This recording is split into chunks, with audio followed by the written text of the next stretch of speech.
So I know there's probably going to be a lot of I told you so's out there, which is why I've kind of kept this under wraps.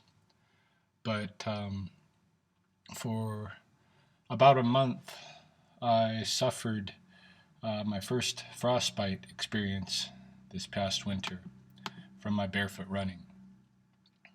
This is what my toe looked like maybe a week and a half ago as it was recovering. It's on my left foot. It's my, second toe in, next to my big toe. And this is after, like 3 weeks of healing. What happened was I was running at subzero temperatures. And I think this actually occurred when it was 2 degrees below zero, which is not too bad temperature-wise. 2 degrees below zero, but there was a lot of kind of wet snow and ice. And I remember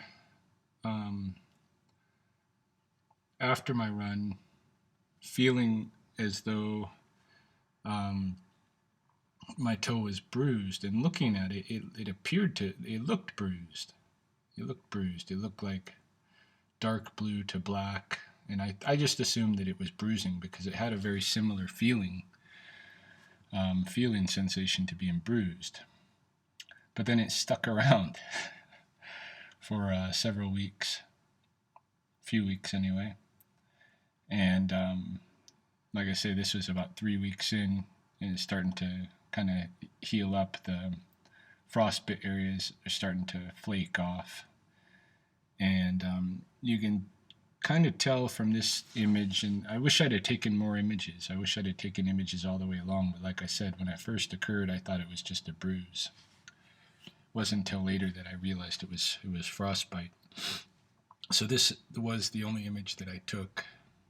And you can see in this image that in the area where the frostbite has flaked off, where I've lost skin, there's actually also a kind of a deeper pit, a point in which the frostbite went much deeper. And that point is really all that's still healing with me today. And it's pretty much healed. In fact, today I went back to barefoot running for about the first time in a month. And I wouldn't have barefoot run anyway after, during this time, just because the temperatures were too cold. I had that run at 2 below where this happened, and then a day or two later it was 6 below, and I ran again barefoot. And that was fine. That was okay. And then the temperatures dropped even further, and it got to be where things were too cold. I knew I wasn't going to be able to barefoot run. And then the snow started piling up, and this was over the holiday season and all of this. And we had some really deep cold, 20 below, and a lot of snow. And what I've found so far with my barefoot running is I can stand temperatures, down to 6 below if there's dry conditions. If the conditions are wet, it's even, if there's snow, for instance, around, 0 degrees is about my tolerance level. If the things are a little bit drier and I'm just going along over patches of snow or patches of ice, but most of my run is on dry, then I can go down, a couple of degrees below zero, and I'm still comfortable. Except, of course, in this case, probably what happened here was I stepped in some wet snow as I was running, and then stepped onto the freezing concrete and got the frostbite. Just iced my flesh, basically. But yeah, this is my first occasion with frostbite, and a lot of people have, commented and stuff to me about how dangerous it is for me to be running barefoot, especially in the winter conditions. And, obviously there is some truth to it. I'm going to continue doing it. Um, I'm just going to be a little bit better prepared for dealing. I gotta be more careful with the wet conditions. If the snow or the ice is a little wet and it's below zero, I should be wearing my water shoes, which is what I've been running with, by the way, during this month when it's been too cold.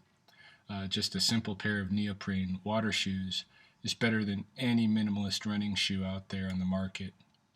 You know, don't go out and buy these $100 um, running shoes for minimalist running. Just go get a $20 pair of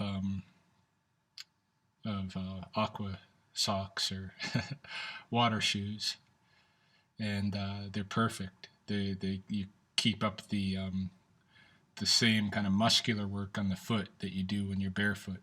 The only thing that suffers is the toughness of the skin, the callousing, which was something else that happened to me this winter too. It was the first time that I've had my calluses on any of my feet split, and on both of my heels, I had calluses split. On the left heel, especially, the callus split very deeply, and I was a little bit concerned about it. I talked to my father about it, who's a runner, and he was telling me that someone he knew had a callus split like that, and it didn't heal up. And so what I ended up doing was I put a medicinal oil on it that I made myself, with balsam poplar buds that I cured in oil over about 3 years, to really get their properties to leach into the oil. And I just put some of that oil on my callus, and it healed up. Took a couple of weeks, but it healed up, no problems.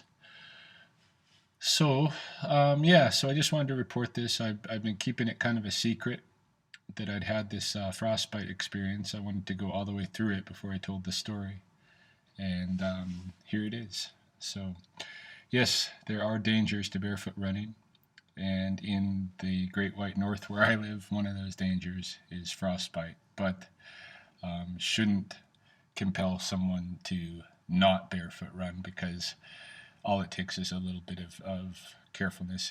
In about 3 years of barefoot running now, I think this is the only significant injury I've had. And even this was just, it just felt like bruising.